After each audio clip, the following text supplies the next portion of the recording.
convite, né, do Centro Acadêmico de Psicologia para estar conversando aqui com vocês nessa primeira semana, não é isso? Do Centro Acadêmico.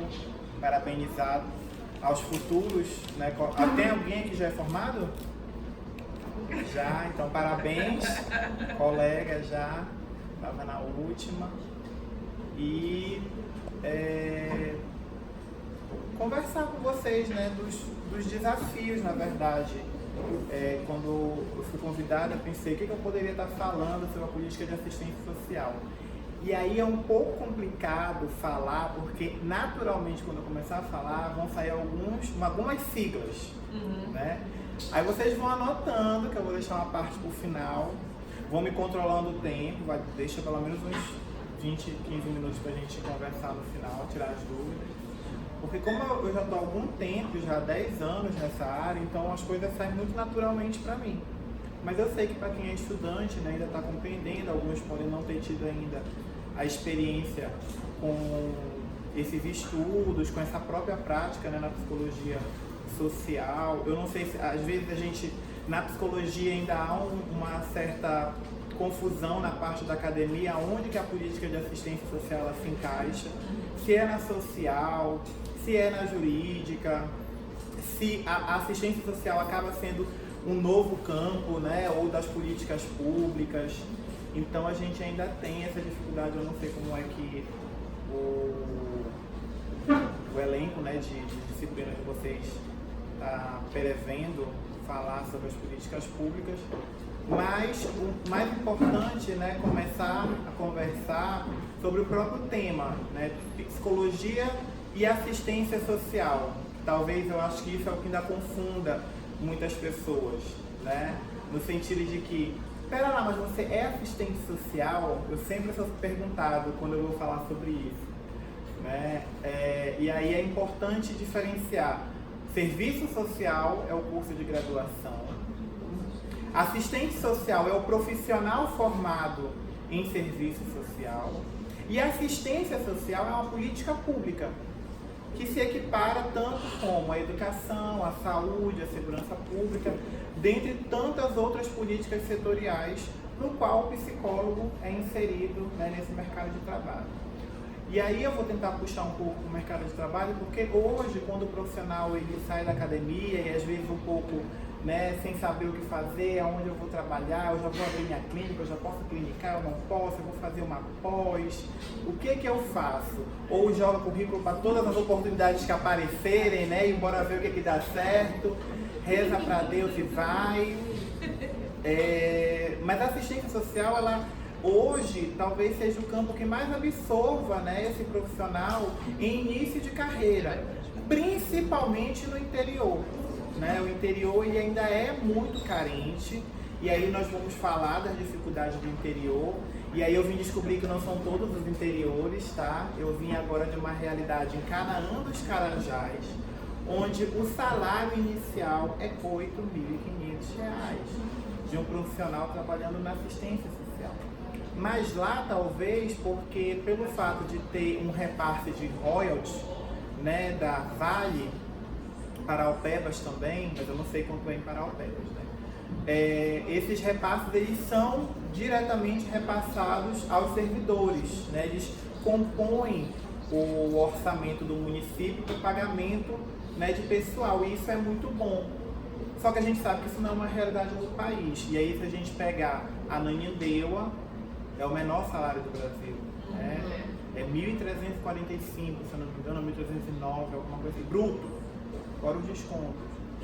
E não diferenciou muito da minha época. Na minha época era 1.045, isso depois da greve que a gente fez, que a gente começou com 998, né? O atual salário mínimo, se eu não me engano. Então, ainda é um salário muito baixo na área. Mas não é, mas geralmente alguns interiores pagam muito bem, porque eles têm realmente essa necessidade. No entanto, também conversando com colegas que atuam nessa área e que tiveram essa experiência de inicialmente ir para o interior, seja no Marajó, seja para Pacajá, Anapu, municípios um pouco distantes aqui, né, dessa região metropolitana, apesar do salário muitas vezes ser bom, né, ser compatível com o custo de vida, a estrutura na política de assistência, ela ainda sofre, né? E aí ela sofre em todo e qualquer lugar, independentemente de ser um bom ou um não tão bom salário a ser pago a esse profissional, né? E nesse sentido é uma luta para quem trabalha, porque hoje, principalmente no momento atual que a gente vive do país, a política pública de assistência social talvez seja a política que mais esteja sendo demandada, né? Porque nós atendemos todos os públicos, todas as pessoas que dela precise, né?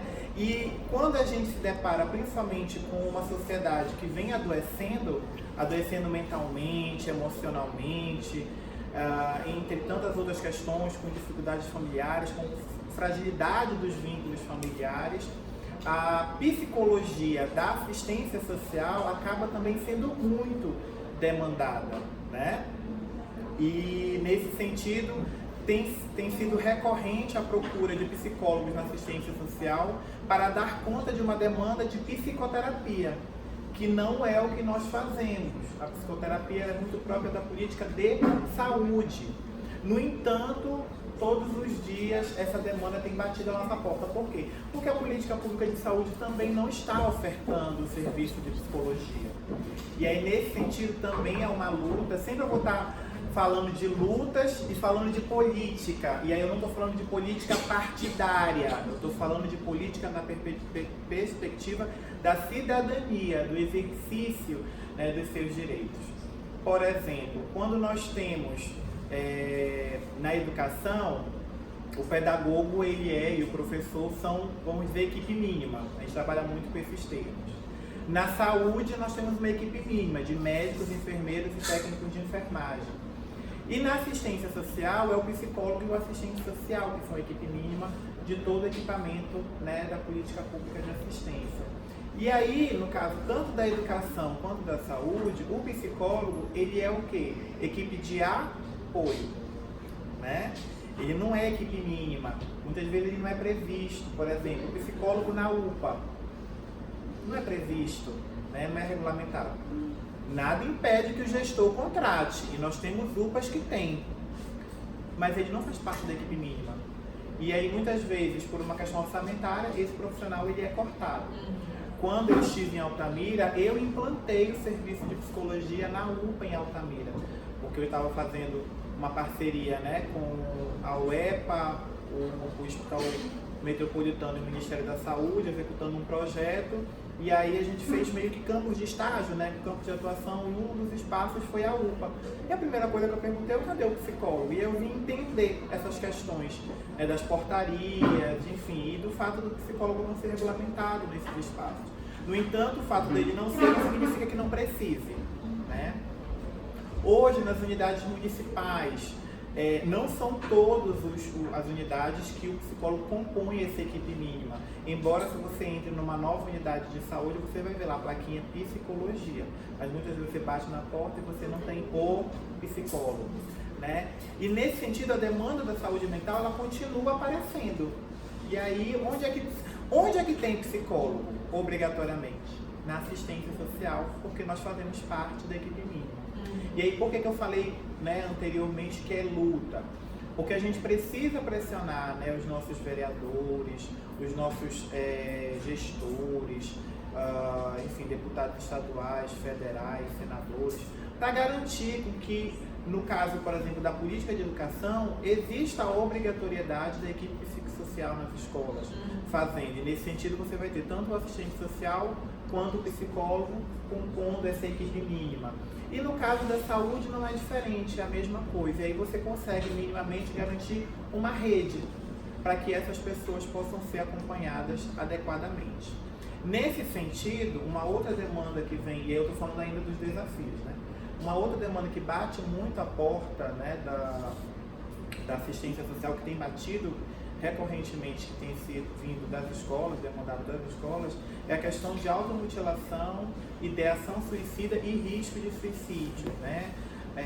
Tem surgido, é uma demanda evidentemente de saúde mental, de CAPS ou CAPS criança e adolescente, CAPS adulto, quando às vezes há algum envolvimento com substâncias entorpecentes ou drogas, você também tem uma parceria com o CAPES-AD, onde há essa política, né? Mas a gente tem também sofrido com essa demanda, que também não é nossa apenas quando não há uma violação de direitos envolvida, né?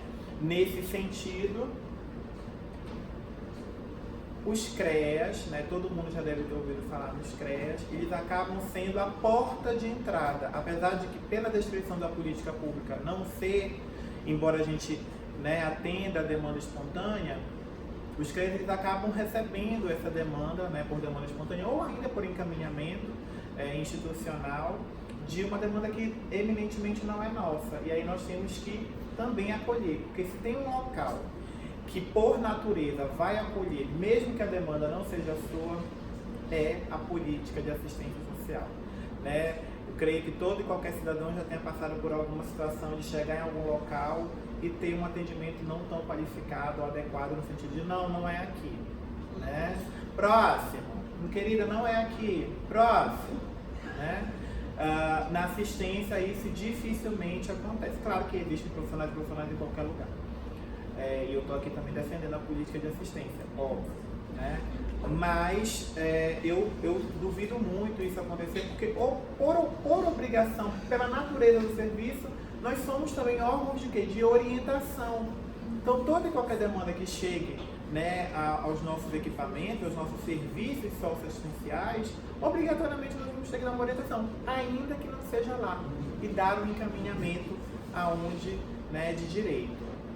E nesse sentido, antes de falar do CREAS, a gente precisa entender, né? E aí agora vai começando a complicar um pouquinho, talvez, para quem está em formação, mas é também aprendizado, né?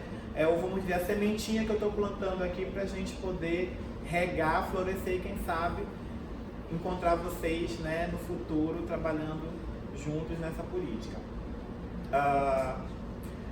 Muito parecido com a saúde, a política de assistência social, ela também se divide em atenção básica, de média e alta complexidade.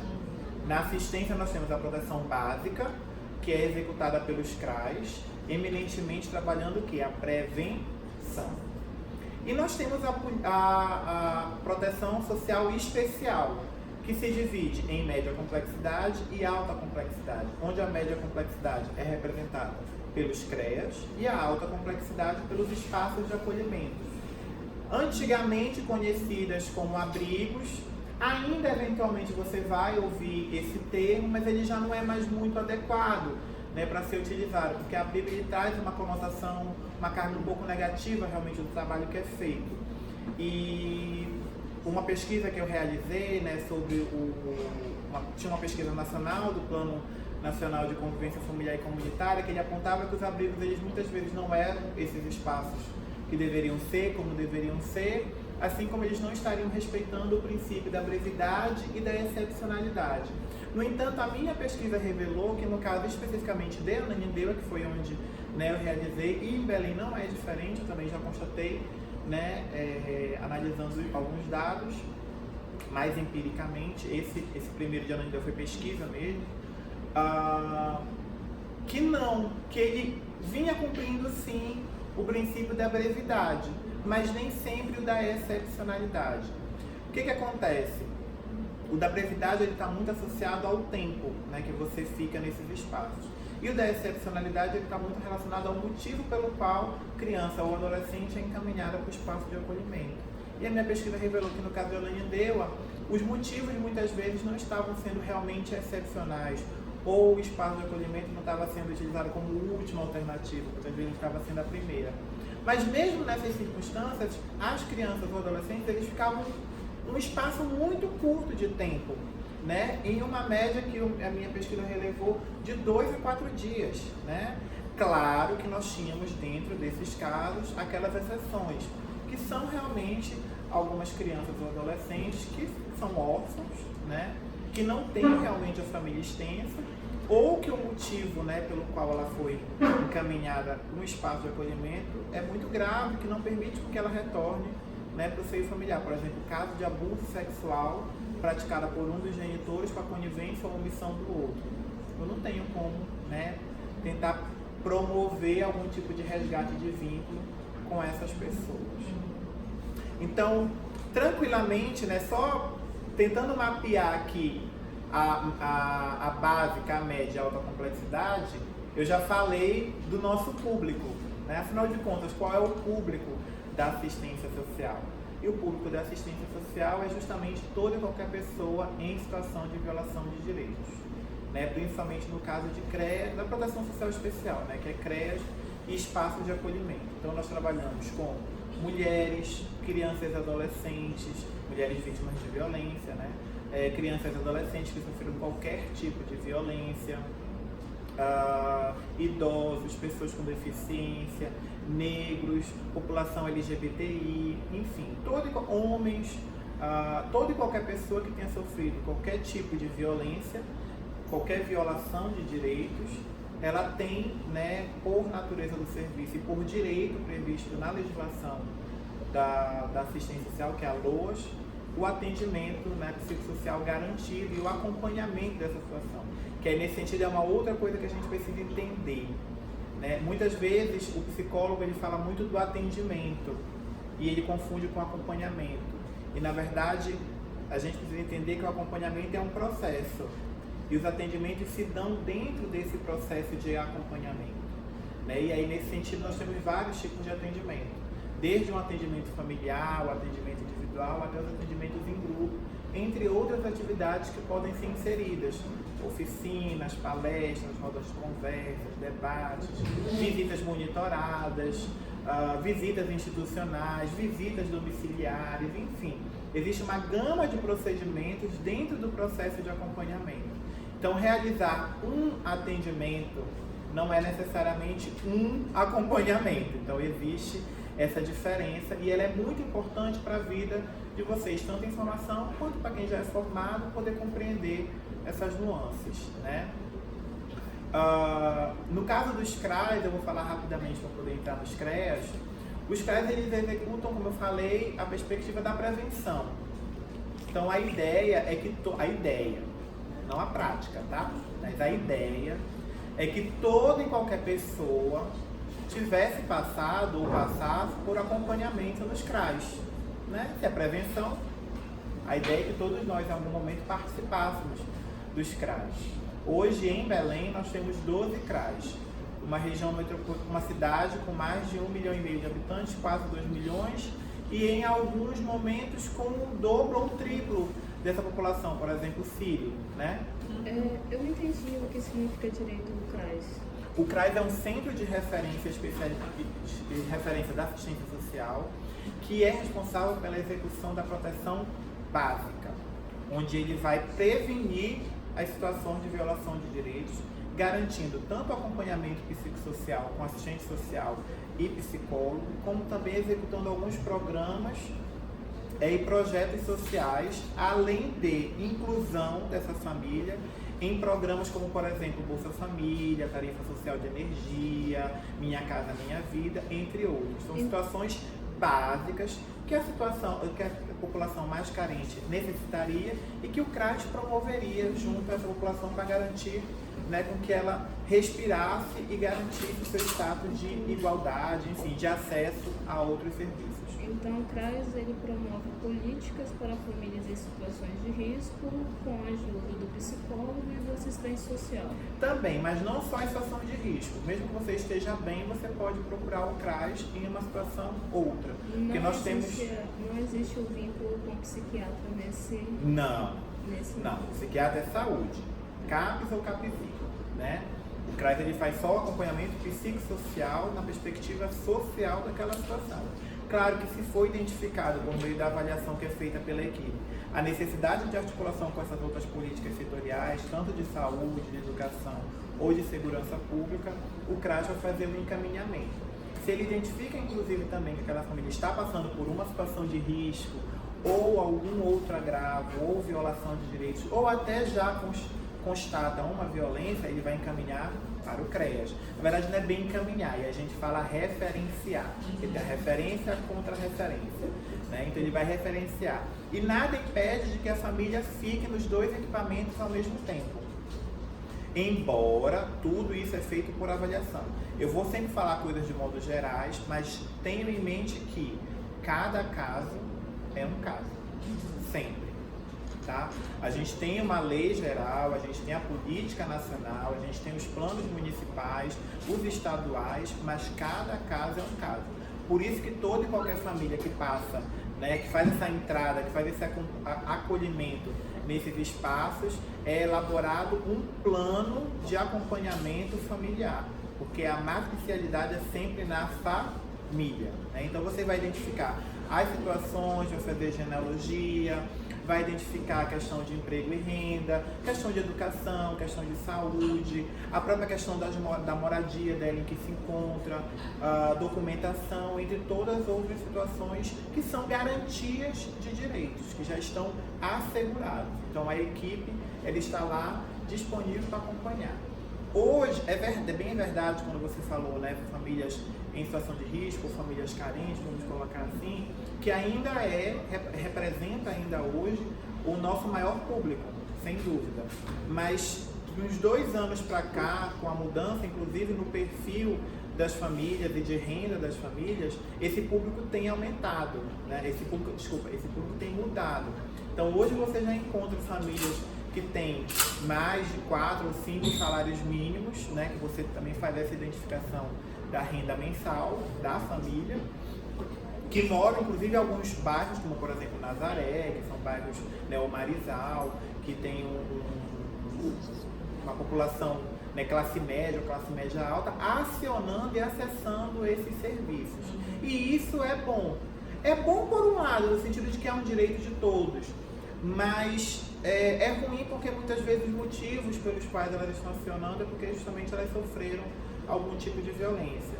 Então, por exemplo, no caso especificamente de CREAS, se você, independente da sua renda, você passa por uma situação, por exemplo, de estupro, você vai à delegacia, a delegacia vai, no caso, vamos dizer, uma mulher, né, sofreu um estupro, passou pela delegacia da mulher, ou Propaz Mulher, ela vai te encaminhar obrigatoriamente para fazer o acompanhamento no CREAS. Embora, eu falei obrigatoriamente no sentido do encaminhamento, mas o acompanhamento ele não é obrigatório, né? A pessoa faz se quiser ou não quiser. Para poder ter o acesso ao tratamento. Muito bem, e aí ela também pode procurar por demanda espontânea diretamente os CREAS, ela tendo esse conhecimento, ela também pode buscar esse acompanhamento direto nos CREAS se ela sofreu essa violação de direito. Toda e qualquer pessoa que sofreu violação de direito, ela pode buscar o CREAS, tá? Ou o CRAS, só que no CRAS ele vai ser encaminhado para o CREAS, né? Porque o local de acompanhamento de pessoas que sofreram algum tipo de violência é no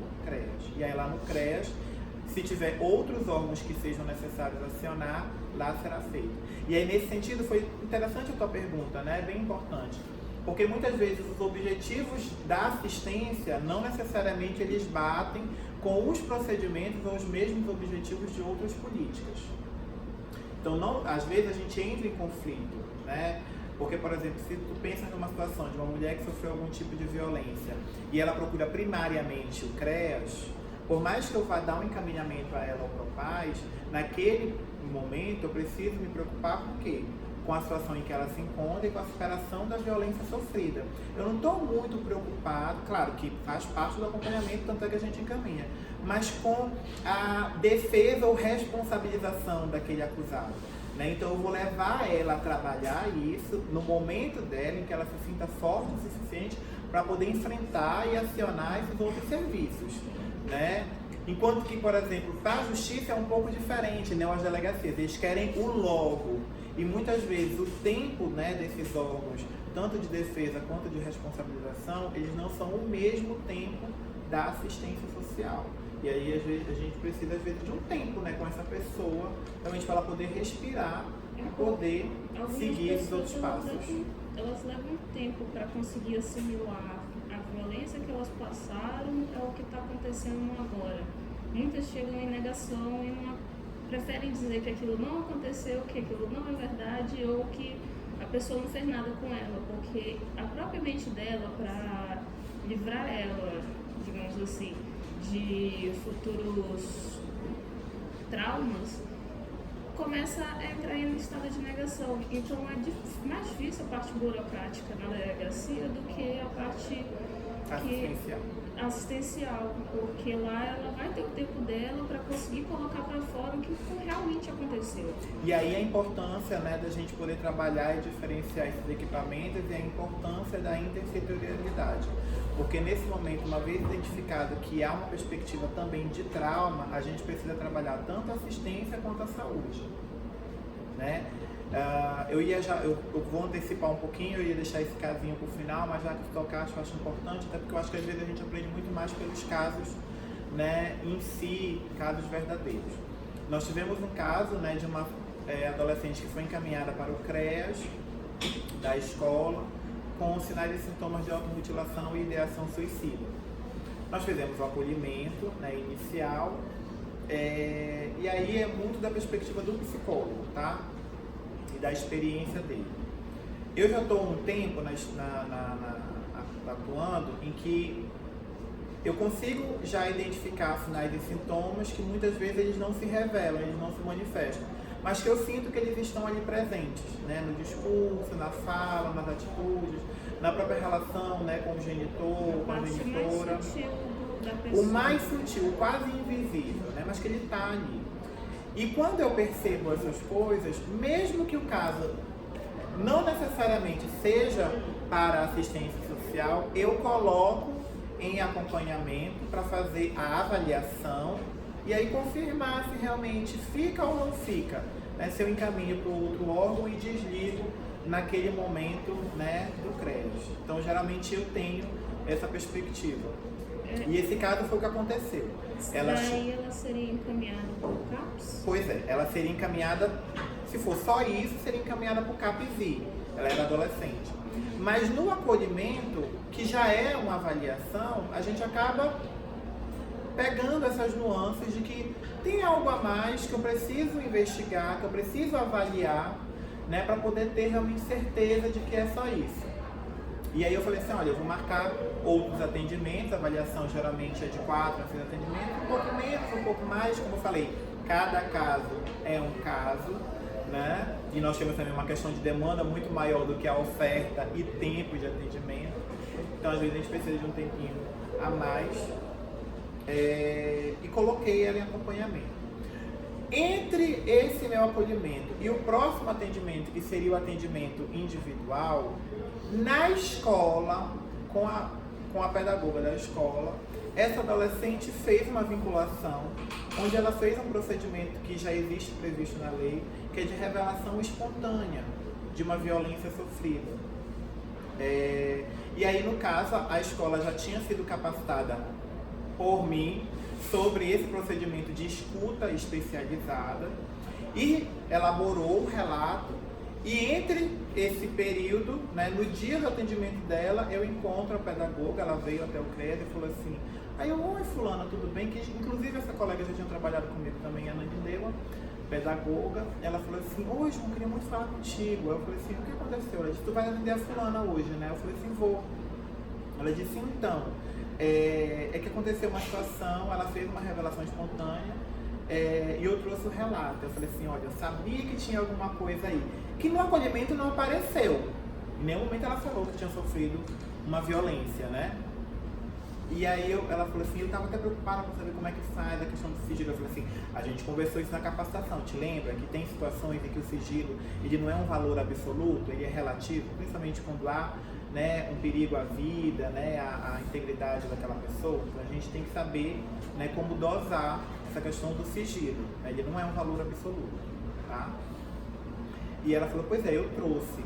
Eu disse, tá, a lei ela não fala que é para levar esse relato para o CREAS. A lei ela fala que na verdade você tem que mandar para o Conselho Tutelar, para o Ministério Público e para um serviço de ouvidoria que está lá previsto, mas que não existe, não foi criado, mas que aqui em Belém nós identificamos como sendo o PROPAS, né, ou atualmente para a paz. Então geralmente a gente tem atuado dessa forma. Mas não tem nenhum problema a escola trazer para mim? Tem? Não, ela trouxe para mim, querendo ou não, era o órgão que ela já sabia que a adolescente estava fazendo acompanhamento. Obrigatoriamente também esse relato tinha que chegar ao meu conhecimento de alguma forma, até para não revitimizá-la e fazer com que ela fale novamente sobre isso, né?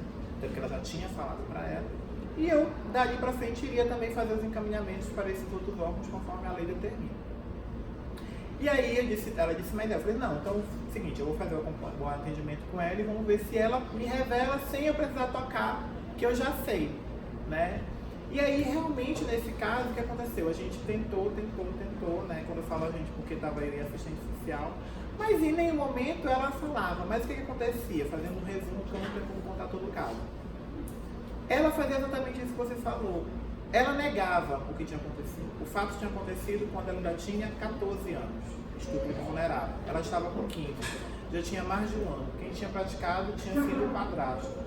A mãe sabia, e eles tinham feito um pacto de perdão, né, entre eles, onde todos, né, iriam se desculpar, como se todos tivessem errado. E um ano depois ela estava apresentando exatamente os sinais e sintomas de comprometimento, mas que ela não conseguia relacionar que aqueles sinais e sintomas que ela estava apresentando, de automutilação, de dificuldade escolar, de, né, baixo desempenho escolar, ideação suicida e tudo mais, entre outros comportamentos que ela vinha, né, de forma comprometida apresentando na escola, que estava muito nítido, tinha uma relação com esse fato, né? E aí eu precisava realmente fazer um acompanhamento muito forte com ela naquele momento, tanto de saúde quanto de assistência, mas mais ainda, entender que ela não estava preparada para seguir com os procedimentos judiciais ou jurídicos que são previstos na lei.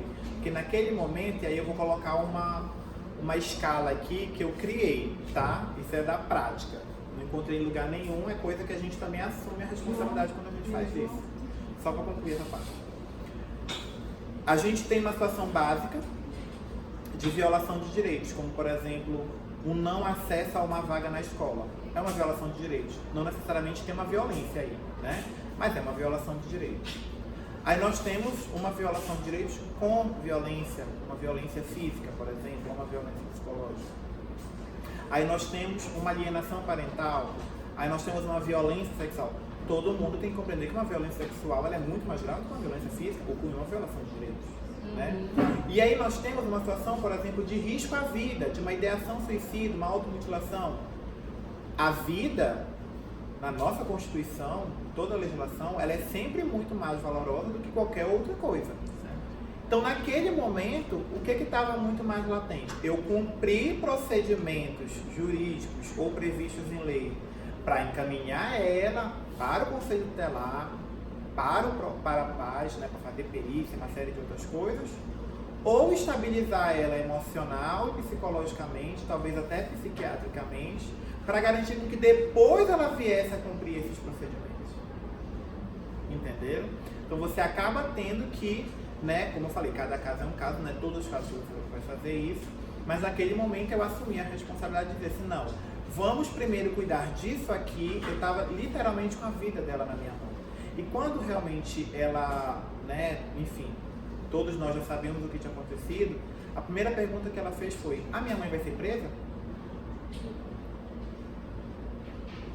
Então não tinha coisa assim, inclusive vai, né, porque ela cometeu crime, vou te encaminhar, você faz o procedimento lá no Parapaz e vem semana que vem, tá bom? Beijo, tchau, volta. Próximo! Não é assim, né? Literalmente, muitas vezes você tem como psicólogo a vida das pessoas nas suas mãos. E aí o cuidado, a responsabilidade, né, tem que ser realmente muito grande em relação ao que você faz e principalmente com competência para poder, né, enfim, dar um direcionamento adequado. E nesses casos, se você não tivesse contato com a sua amiga lá sobre essa história, digamos, esse histórico dela, essa parte dela falar voluntariamente, chegaria essa informação a você? Então, pela lei, a lei, eu vou falar dela, eu coloquei ela, eu acho ela muito importante. A lei, ela está em vigor desde abril de 2018, então nós temos pouco mais de um ano, né, dessa lei, fez agora em abril de 2019 um ano, que a lei da escuta especializada ela está em vigor. Eu vou apresentar para vocês os procedimentos que têm realizados, e é por isso que eu trouxe, eu elenquei dentro da assistência, porque se eu for falar da assistência, a gente vai ficar a manhã toda, é um curso, né, não é uma palestra rápida de uma hora. Mas a importância dentro da gama de coisas que a gente faz na assistência, o procedimento de escuta. E aí, dentro da lei, tem duas coisas que são previstas, tanto a integração dos procedimentos quanto a intersetorialidade dessas políticas setoriais. Então, caso não chegasse, o órgão que não estivesse cumprindo isso, ele estaria descumprindo a lei e estava passível de alguma sanção. Então, só que, lembra que eu falei o detalhe? A escola já tinha sido capacitada por mim e ela já sabia que era esse o procedimento. Eu já capacitei todas as escolas? Não. É a função minha ou da assistência social capacitar todas as escolas? Não. A escola tem que se capacitar.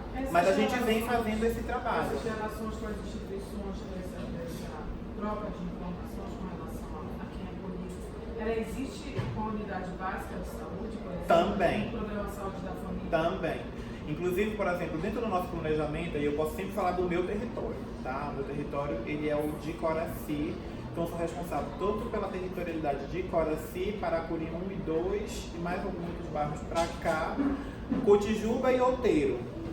Quando a gente faz o nosso planejamento, que antigamente cada órgão em Coraci fazia, mas desde o ano passado, quando eu estabeleci um procedimento, inclusive que eu ganhei boas práticas, né, na FUNPAP, de fazer um planejamento intersetorial, e aí esse ano a gente já fez, todos os órgãos juntos, tanto o Ministério Público, Defensoria, CREAS, as escolas são chamadas, Conselho Tutelar, e a saúde, a gente chama toda a saúde, porque não é só as unidades básicas, então no caso lá tem o Abelardo Santos, né, que é o nosso escola. Unidades básicas, fala do programa Saúde da Família. Então, lá a gente chama a SESMA. Aí a SESMA manda todos os representantes, assim como a gente chama a SESPA. João trabalha há 11 anos como agente de unidade de saúde. Nesses 11 anos eu acho que eu vou falar uma vez sobre essas capacitações. E seria de grande importância, assim, só se eu posso colocar, sim, seria de grande importância para nós, porque a gente tem esse contato direto com a população, né? E a gente vivencia essas realidades. Mas aí, como eu estou te falando, de quem é a competência para fazer essa capacitação? É isso que eu lhe perguntei. É a própria política, por exemplo. Eu posso falar da política de assistência, sim. Né? Eu não posso ficar falando da política de saúde. Não, sim, mas eu estou perguntando. Como a gente compreendeu a importância desse trabalho, e nós aqui no Pará, desde agosto do ano passado, né, nós tomamos à frente, inclusive eu dentro da FUNPAP, estabelecemos as notas técnicas em relação a esse procedimento, a nota técnica 1, 2 e 3, estabelecendo os fluxos, nós colocamos como nossa missão dentro do nosso planejamento intersetorial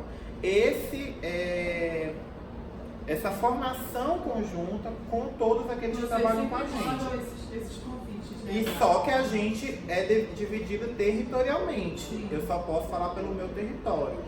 Né? Então, por exemplo, mas o CREAS da Mauriti, ele faz isso? Eu não sei. Eu sou lá da unidade de Coraci. Mas a SESMA e tanto a SESPA, eles são chamados. Vocês convidam a SESMA e a SESPA, é isso? É. E eles solicitam as Isso. Aí eles mandam os representantes, e aí supostamente os representantes têm que repassar para as unidades e estabelecer os seus. E aí deixa eu te falar esse de Cotijuba.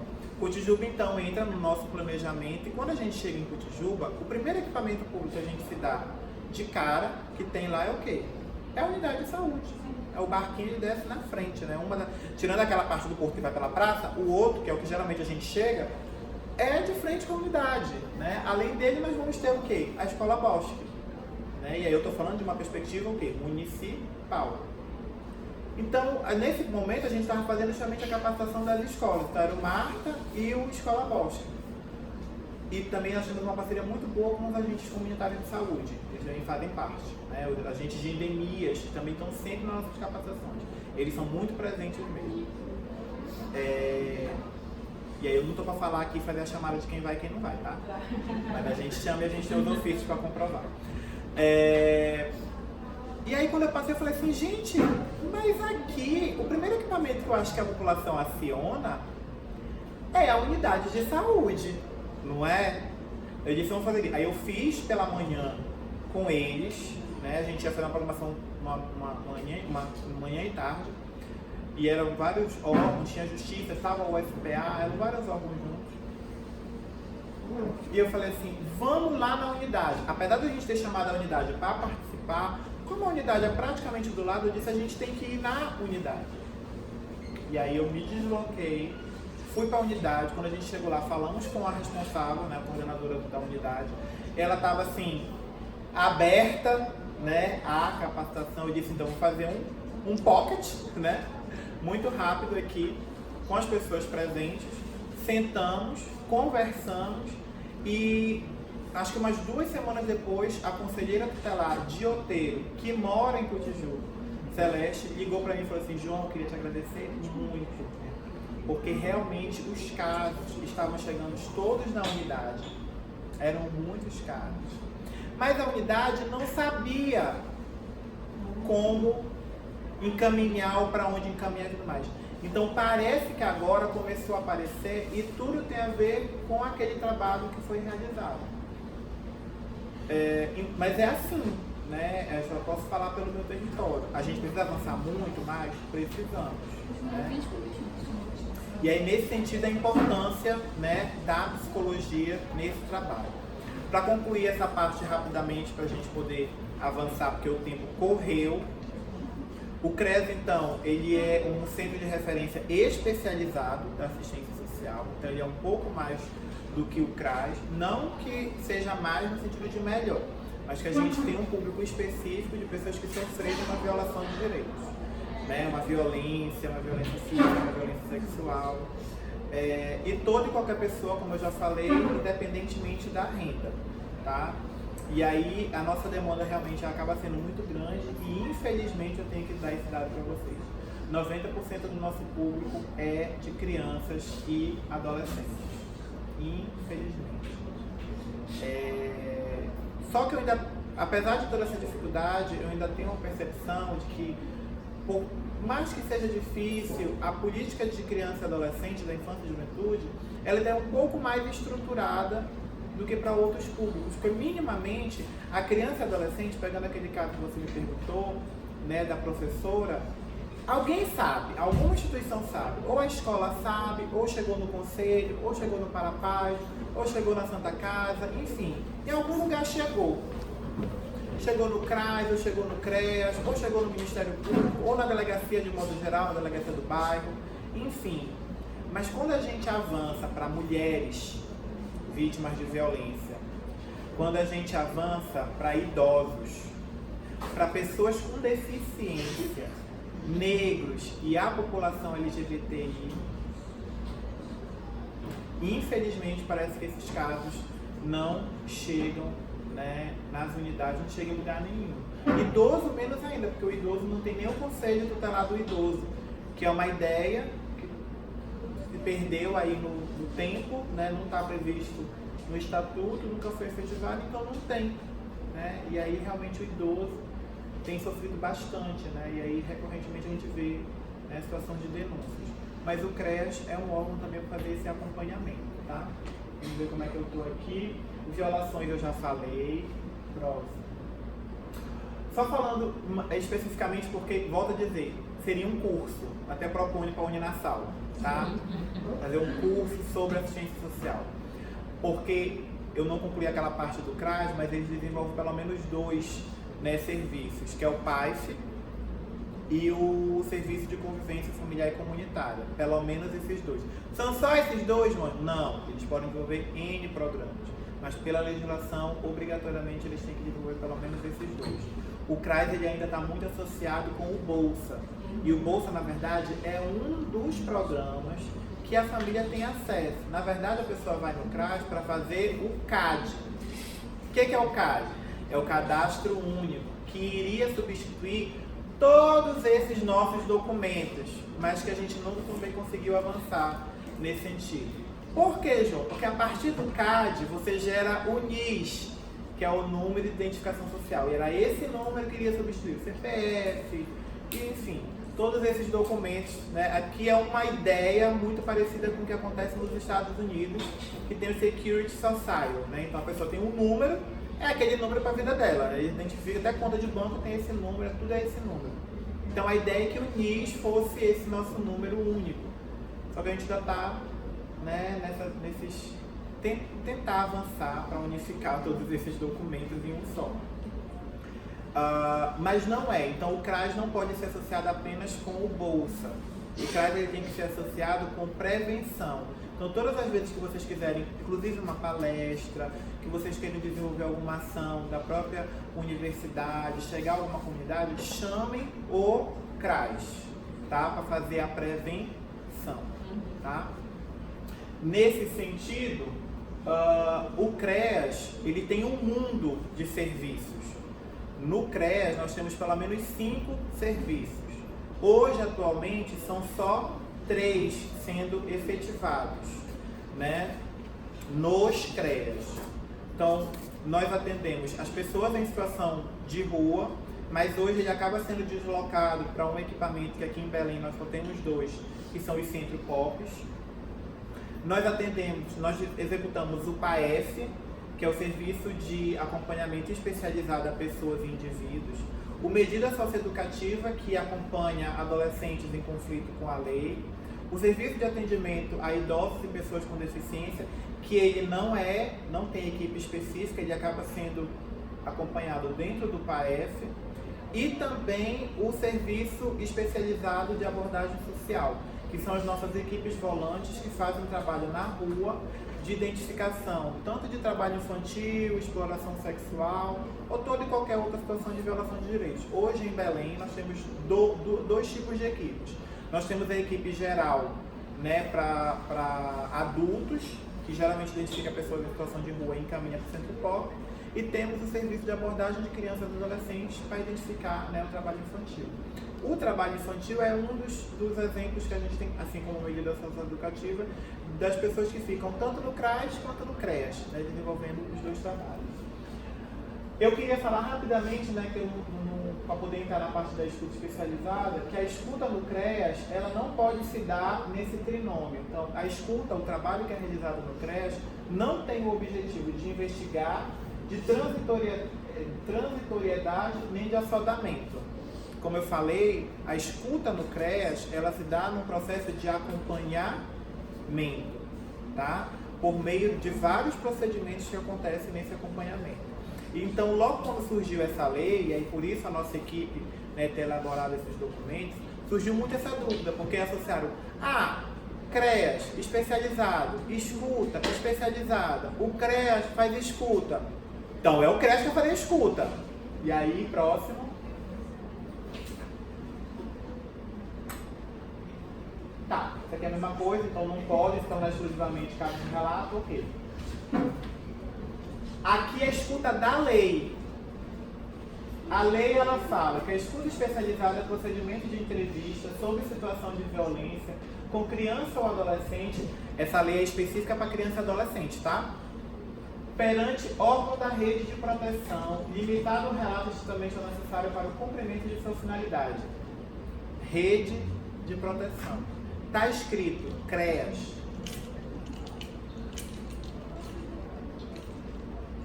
Está escrito CREAS, gente? Não. Está escrito órgão da rede de proteção. Então a primeira coisa que a gente precisa entender é quem é a rede de proteção.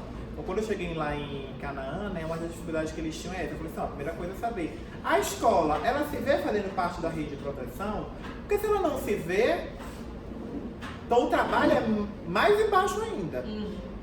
Se ela já se vê fazendo parte da rede, então o que a gente precisa avançar? Só entender que na escola também se faz escuta especializada. Aí a gente só imaginar o exemplo que eu dei com aquela pedagoga que fez uma escuta especializada, mas eu fiz essa formação com eles, né? E aí a escuta da lei não é a mesma escuta do CREAS.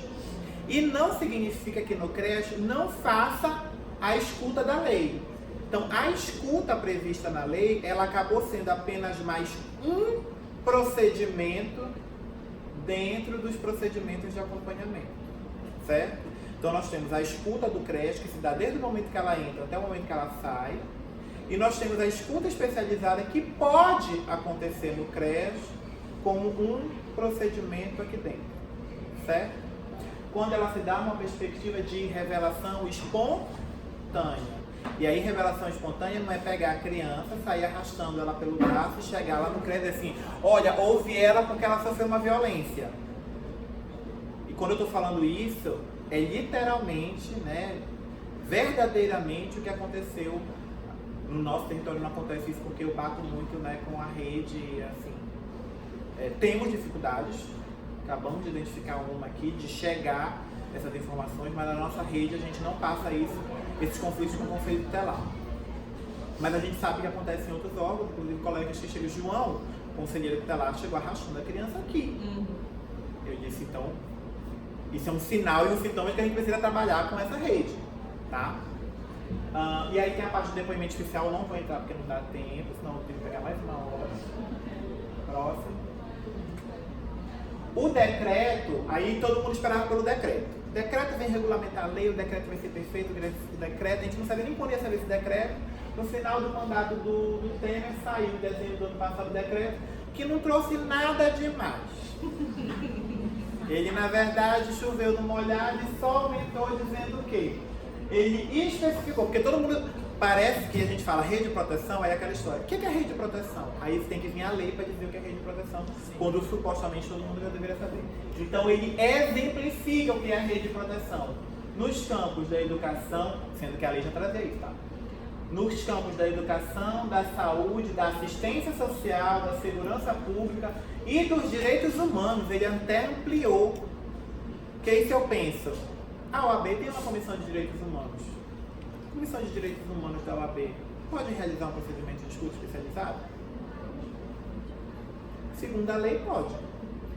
Se chegarem lá uma criança ou um adolescente ou a testemunha de uma violência e revelar espontaneamente para a pessoa daquela comissão, é escuta especializada, tá?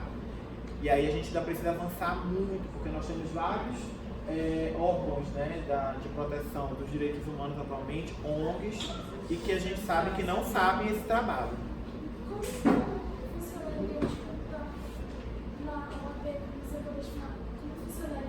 A escuta ela é igual a escuta da lei, não é a escuta do CREAS, tá? A escuta do CREAS, como eu te falei, ela se dá no processo de acompanhamento. A escuta prevista na lei, ela é sim uma escuta pontual, de revelação espontânea, onde a criança e adolescente que sofreu algum tipo de violência elencada na própria lei, aí resumidamente são 4 que ele coloca: a física, a psicológica, a sexual e a violência institucional. E aí, claro que dentro delas ele especifica, como por exemplo, dentro da psicológica ele coloca a alienação parental como um tipo, e dentro da violência sexual, por exemplo, ele coloca também a exploração sexual. Mas aí você precisava ler a lei é muito tranquila. É muito fácil de ler, eu recomendo que vocês tenham esse contato. Ela vai chegar, vai contar e você vai fazer o quê? Vai escutar. É escuta, não é fala. Você escuta. E vai o quê? Fazer um relato do que a criança falou. Então a criança chega e fala assim: eu estava em casa, o meu pai pegou na minha cocota, por exemplo. 2 pontos, aspas. O meu pai estava em casa, pegou na minha... aspas. Você vai colocar especificamente o que a criança relatou. Você não vai colocar o que você acha, porque segundo relatos constam que... Não é a sua fala. Porque de acordo com o relato da vítima, podemos identificar que foi praticada uma violência sexual. Não. Você não vai conceituar, você não vai inferir, você não vai colocar o que você acha. Você não... Foi identificado marcas e lacerações. Isso não é estudo especializado. Tá? Isso é perícia. E você não é perito. A não ser que você trabalhe lá no Renato Chaves. Né? Você vai fazer escuta especializada do que uma criança ou um adolescente ou uma vítima, né, e testemunha de alguma situação de violação de direitos chegou para você e falou perante o órgão da rede de proteção. Qual órgão? Todos os elencados aí na lei e no decreto. Tá? Próximo. Tá acabando o meu tempo. Não vou entrar no depoimento, mas o depoimento especial ele acontece exclusivamente na seara policial, então dentro das delegacias, por uma questão até de antecipação de prova, para produção, né, e antecipação de prova, ou no judiciário. área. E aqui nós temos já ela acontecendo em alguns locais. Isso no interior é um pouco complicado, porque tem fóruns que não têm ainda a estrutura adequada para a realização desse depoimento e tem tentado utilizar a escuta como depoimento, sendo que a própria lei veda e o decreto também, assim como querer com que a equipe da assistência social faça o depoimento. E aí, por que o João está falando tudo isso? Ele ia falar de psicologia. Quem é que vai trabalhar na assistência social? Adivinha quem é o profissional que eles querem que faça isso? O psicólogo. E o psicólogo vai fazer? Vai fazer se ele trabalhar em algum desses órgãos. Se ele trabalha numa delegacia, pode ser que ele vá fazer uma escuta especializada. Se ele trabalha no judiciário, pode ser que ele faça um depoimento especial. Se ele trabalha em um CREAS, pode ser que ele faça um procedimento de escuta especializado. Se ele trabalha na saúde, né, na psicoterapia, enfim, ou até como qualquer, né, seja na urgência, na emergência, na prevenção, na estratégia de saúde da família, pode acontecer uma situação de escuta. E na educação, mais ainda, né, que a nossa experiência revela que as revelações espontâneas elas acontecem eminentemente nas escolas. Próximo. Isso aqui é só para destacar, né, a questão como eu te coloquei. Lembra quando eu estava te falando? Então, os órgãos da saúde, da assistência, da educação, da segurança e justiça adotarão procedimentos necessários por ocasião da revelação espontânea da violência. Ele deixou amplo para que cada política tome conta e estabeleça o seu procedimento. A realidade é que poucos avançaram nisso. Nós conseguimos avançar, né? E aí a gente acabou entrando por uma outra questão que a lei traz, chegando também a essas outras políticas. Mas a gente sabe que ainda falta muito. Próximo. Procedimentos da escuta. Então, aí ele coloca aquela questão do local apropriado, né? Enfim, garantindo minimamente um ambiente acolhedor para aquela criança e adolescente se sinta à vontade para poder fazer a revelação espontânea, seja tanto na escuta, seja no depoimento. E aí, volto a dizer, nem todos os órgãos se prepararam, né, para isso. Como os órgãos da assistência, eminentemente, já realizam esse procedimento, os nossos espaços e equipamentos acabam já sendo mais adequados. E aí tem alguns outros órgãos que dizem, então faz lá. Mas não é assim, né, que funciona. Próximo. E aí, isso que eu queria destacar, né? A lei, ela traz uma coisa muito importante. Ela obriga que nós tenhamos que ser o quê? Integrados e intersetoriais. E aí, quando a gente fala isso, significa fazer planejamentos mais próximos, planejamentos conjuntos, que é o que a gente já vem fazendo essa experiência lá no nosso território, e fazer um planejamento que intersetorial, né? Aquela coisa, cada um faz o seu, depois junta, que isso não dá certo. A gente tem que fazer junto e executar juntos, né? Então esse talvez seja um grande desafio, porque saber o que eu acredito que todos aqui saibam. A dificuldade é o como fazer. O como vencer, inclusive, algumas barreiras subjetivas, onde as pessoas acabam achando que estão sendo, né, sobrepostas ou estão sendo auxiliares. São dificuldades que a gente enfrenta, principalmente no subjetivo, né, no pessoal. Próximo. Aquilo que eu falei, né? Então, ele obriga que se crie, né, esse serviço de ouvidoria. Esse serviço não foi criado ainda, que é um dos locais que poderia estar recebendo esse relato de todos os órgãos e congregando em um único lugar, isso a gente ainda não tem. E a questão de que todas as políticas tenham, né, equipes compostas, né, equipes multidisciplinares especializadas, isso também não é uma realidade. E aí ele depois exemplifica. E ele dá um exemplo justamente do que eu coloquei ali. Será que é o propástico? É por isso que a gente também caminha para o propástico, porque ele já traz isso no parágrafo único, que seriam locais integrados com tudo. E aí ele coloca serviço de saúde, perícia médico-legal, serviço socioassistencial, vagas especializadas, MP e DP. Hoje a gente tem integrado o NAI, que fica aqui em frente à CEASTE, né, que é o Núcleo de Atendimento à Infância e Juventude, e é bem próximo aqui da União Nacional, acho que seria até interessante desenvolver um trabalho com eles. E o Parapaz, né, tanto do Mangueirão quanto da Santa Casa, que são integrados, mas isso não é uma realidade, por exemplo, no interior. E aí é algo que também a gente precisa avançar principalmente, porque muitas vezes a gente pensa muitas coisas assim, mas Belém, ok, esquece que Belém não é o Pará, Belém é Belém, a gente tem uma gama de outros municípios próximos.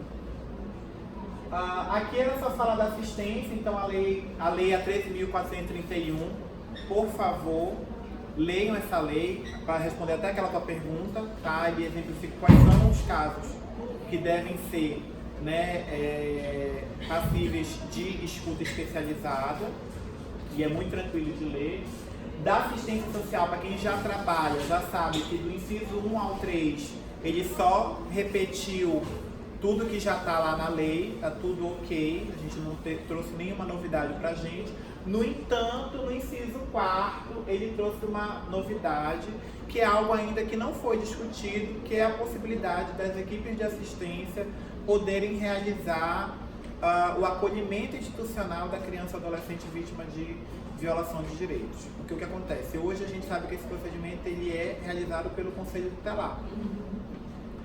A lei, ela trouxe a possibilidade de que equipes de assistência também realizem.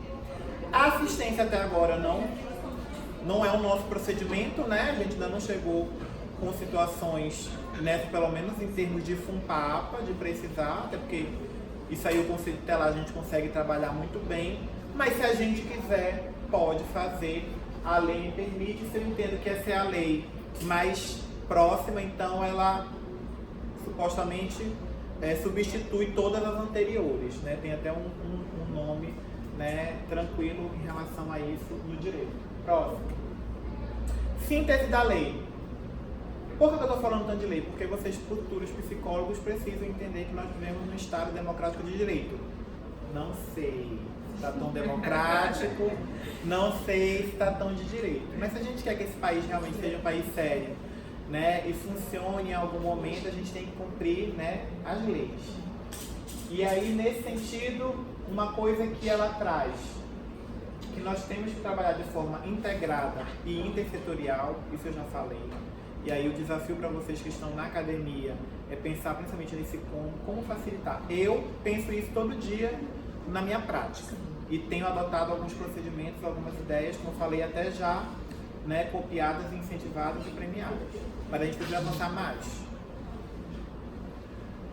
Temos que evitar a revitimização, a gente sabe que ainda é uma realidade. Então a criança sofre uma situação de violência sexual, principalmente, que é a mais grave para mim. E aí ela chega no conselho, ela fala na escola, ela vai para o Parapaz, ela fala no Parapaz. Aí se ela for para atendimento no CREAS, ela vai falar, porque se não chegou um documento, eu não sei o que está acontecendo, a pessoa chega lá na minha frente e diz, olha, você vem encaminhada da onde? Do fulano. Eu falei assim, a gente deu algum papel? Não. Eu vou atrás, não tem relatório, não tem nada, eu tenho que fazer o quê? Eu vou ter que perguntar. Mas a gente tem que evitar essa revitimização. Embora, né, a Delma está aqui, depois a gente pode conversar, mas a minha experiência revela que crianças e adolescentes são até muito tranquilos em ter que repetir.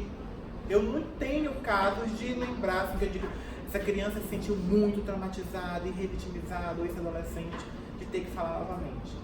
Mas quem geralmente fala de novo são os responsáveis.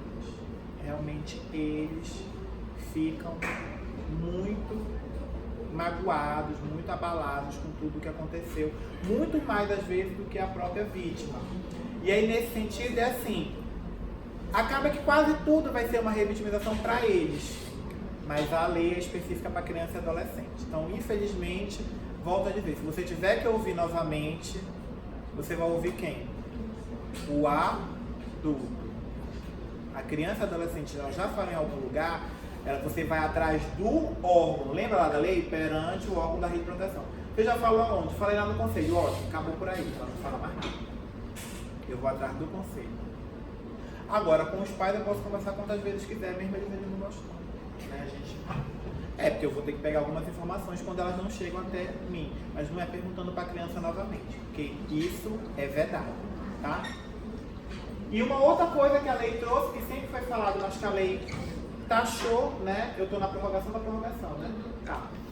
Que é a questão da violência institucional. Então hoje ela é um crime, né? Ela pode sofrer uma penalidade prevista no ECA.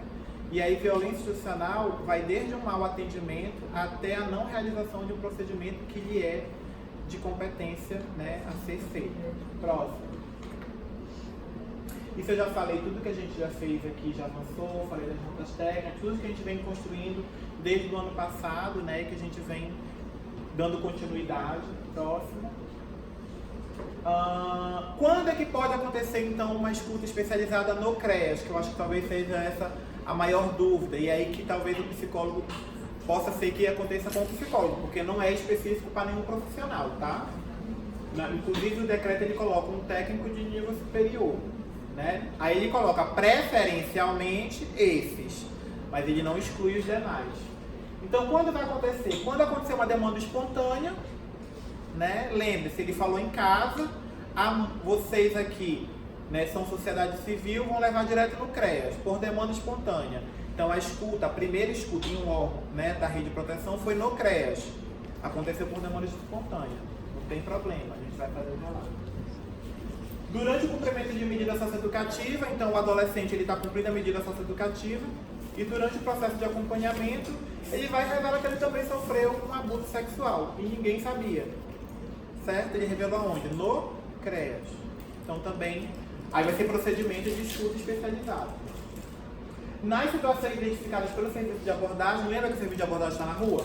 Identificando trabalho infantil, e aí pode ser que numa dessas abordagens, conversando com a criança revele, né, que foi vítima de algum tipo de violência. E o que a experiência nos diz? Né?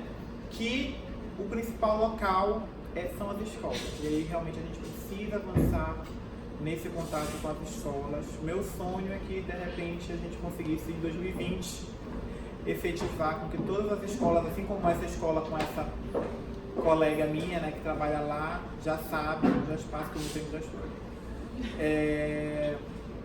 possam já saber qual é o procedimento, saibam como acionar e que nenhuma criança seja vitimizada. Obrigatoriamente encaminhar os órgãos do sistema de garantia de direitos o relato ou o relatório, preferencialmente por ofício. Isso aqui foi um procedimento que nós criamos, ele não está previsto na lei. Então, como eu falei, depois que você escuta, você tem que fazer um relato. Tem que colocar isso num papel, num documento. E aí você tem que encaminhar para o próximo órgão, obrigatoriamente o órgão que você encaminhou. Para o quê? Para evitar que a criança fale de novo, né? Só que muitas vezes você já tem um contato normal com esse órgão, como por exemplo a medida socioeducativa. Naturalmente você já envia relatórios, né, como procedimento, como rotina, mensais, ou de 15 em 15 dias, ou que estejam em processo de solicitação e que você esteja em processo de elaboração. E aí pode ser que nesse meio tempo aconteça uma revelação, né? Você não vai mandar o relato e o relatório. Não precisa. Você manda o relatório. Dentro do relatório você abre um campo, escuta especializado e coloca lá. Tá? E aí continua seu relatório para baixo. Para não ter que também estar desperdiçando, né? E lembre-se, a gente trabalha de forma integrada e intersetorial. E um relatório é bem melhor do que um relato. Tá? Próximo. Isso aqui é um modelinho, tá? do relato. Tudo isso está escrito, são orientações, porque na verdade o relato ele vai vir, cadê? Escuta no qual foi relatado, aí daí 2 pontos. É aqui que você vai colocar, a criança coloca ponto, e o máximo que você vai colocar é mais aqui embaixo. Encaminhamentos realizados. É só isso. Os demais são todas orientações. Como o meu tempo está muito estourado, eu não vou especificar cada um, porque como eu falei, é um curso. E eu acho que deixa aí, né, a sementinha plantada para a gente poder voltar e discutir novamente sobre isso. Mas é sempre importante que a gente precisa não revitimizar e ter minimamente as informações de quem, quando, como e onde. Porque isso vai ajudar com o quê? Com que a criança ou adolescente ou a testemunha dessa violência não precisem falar disso novamente. Se esse documento está muito bem elaborado, com todas as informações que ela te trouxe, ok. Mas você jamais vai ficar fazendo, aprofundando ou descrevendo informações desnecessárias, fazer inferências ou análises ou ainda comentários desnecessários sobre a violação de direitos durante a escuta. Então, e ela estava muito triste, ela chorou muito durante o relato dela. São informações que, assim, não vão contribuir em nada para o que realmente se quer, que é um relato espontâneo do que realmente ela colocou. Próximo. Aqui são os procedimentos administrativos, é como eu falei, casos, né, de como se encaminha, de para onde vai, para onde vem. Vou falar sobre isso. Próximo. Temos esses desafios, como eu já tinha colocado, o profissional, e aí fica, né, já me encaminhando para o final, para a conclusão dos futuros colegas. O que a gente tem que ter sempre em mente? Ética, o nosso código de ética, a legislação, a intersetorialidade. Então, os documentos que eu aciono da psicologia, eles vão fomentar a minha técnica, a minha visão de mundo, a minha compreensão de como atuar naquele campo. Mas não são só eles que subsidiam a minha prática. Eu preciso acionar muitas vezes as políticas a qual eu faço parte, então não tem como eu trabalhar na saúde e não conhecer as políticas da saúde, né? Eu preciso conhecer o fazer dos outros profissionais para poder me relacionar com os outros profissionais. Mas eu também preciso conhecer principalmente as outras políticas para eu poder saber como me relacionar com as outras políticas. Isso é a intersetorialidade, né? É quase que o mesmo desafio do multi e da interdisciplinaridade. O multi todo mundo sabe, né? Coloca os multiprofissionais para atuar naquele caso. Mas só isso é suficiente? Não, eu preciso ter o inter. Eu preciso ter uma visão conjunta. E esse, novamente, é um dos nossos maiores desafios. Próximo.